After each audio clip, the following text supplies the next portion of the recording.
Sebab ialah dalam Islam, contohlah kita umat Islam sejak 1400 tahun yang dulu, selepas kewafatan baginda Nabi SAW, macam-macam mudah perbezaan dari dalam kalangan umat Islam, baik dari segi termasuk akidah, ibadah, apalagi akhlak.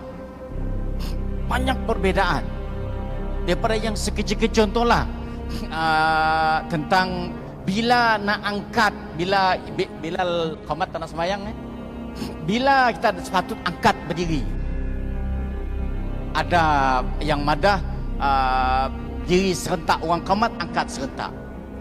Ada yang madah, ulama madah bila sampai qad qamati salah dah angkat. Bila ada yang dah habis, macam kita Syafi'i itu, kalau ikut yang sebenar, yang muktamad dalam mazhab kita, dah habis iqamat ya, la ilaha illallah, baru kita sunat angkat. Tapi benda tu berbeza, benda yang kecil kan, benda yang sunat. Kunut, perbezaan, ada yang kunut, ada yang nisi, termasuk mazhab-mazhab lain.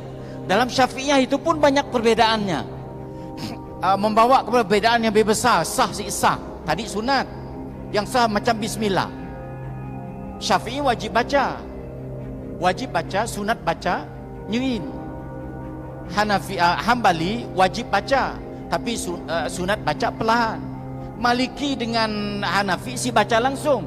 Mun ikut kita, salat Hanafi si sah, melibatkan sah si sah. Tadi melibatkan sunat daripada yang kecil, sah. Yang apa lagi perbezaan yang besar, melibatkan kafir si kafir pun ada perbezaan.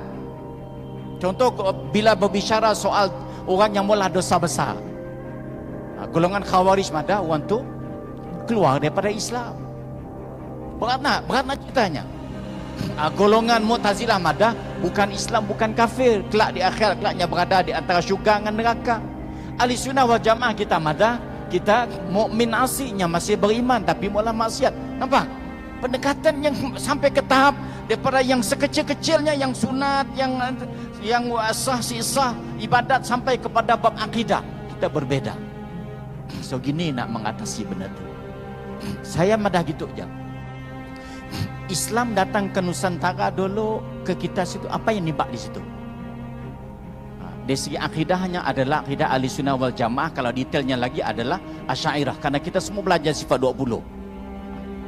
Itu mazhab negara kita yang arus perdana umat di kawasan kita tu. Betul? Lepasnya fiknya apa? Fik Syafi'i. Tanpa menidakkan, kadang-kadang kita perlu juga keluar daripada pengamalan fiqh Syafi'i kalau selari dengan masalah umat di situ. Ada. Tapi nak keluar daripada ada tata cara tertentu. Okay. Dari sudut amalan kejiwaan, tasawuf kita, tasawuf Imam Al-Ghazali. Tilawah Al-Quran kita tu, syekh kita tu pun ada mazhab juga je.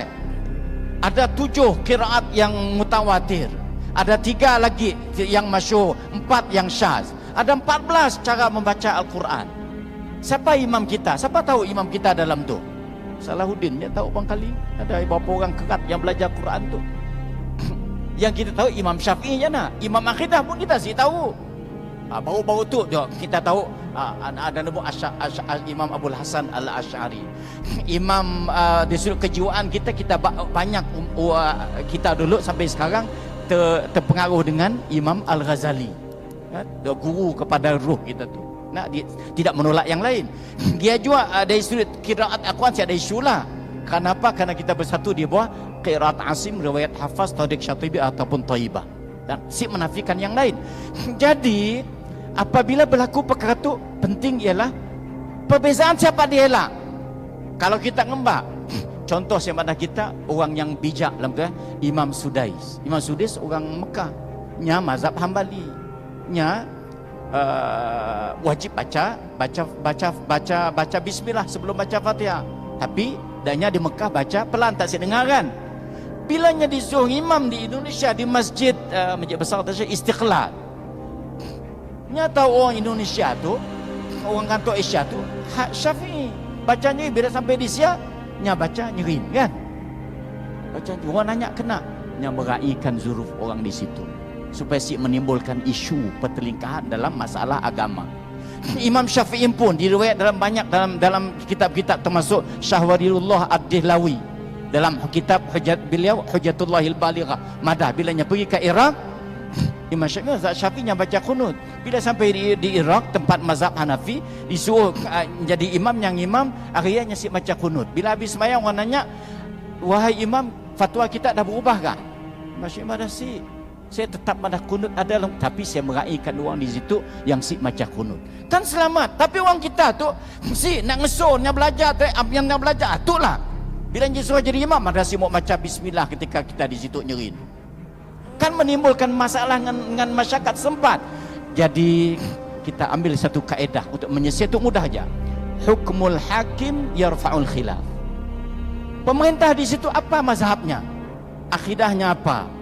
Fiknya apa? Dari situ tasawufnya apa? Tilawah Qurannya apa? Ikut. Jadi keputusan hakim pemerintah tu lagi membuang khilaf. Bukan bermakna yang lainnya sih betul. Kita sih beramal dengan dia demi kesatuan akidah, kesatuan ibadah, kesatuan akhlak. Betul.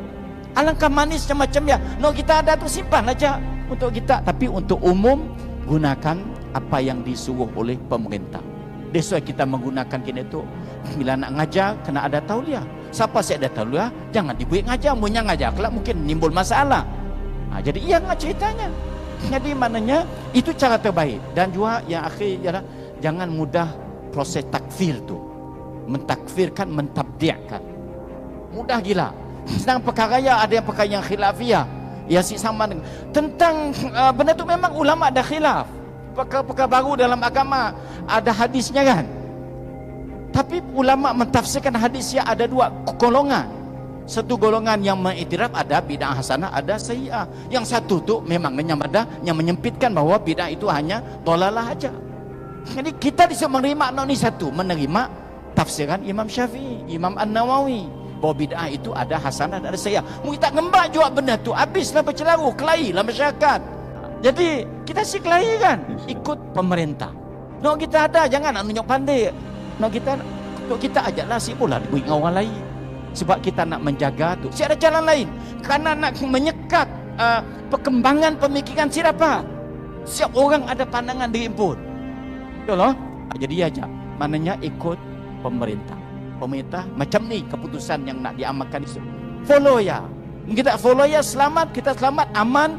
Sebab ya dalam hadis Nabi disebut orang Islam yang benar-benar keislamannya ialah bilanya duduk dalam masyarakat aman orang Islam lain daripada angkara lidah dan tangannya. Begitu Syekh.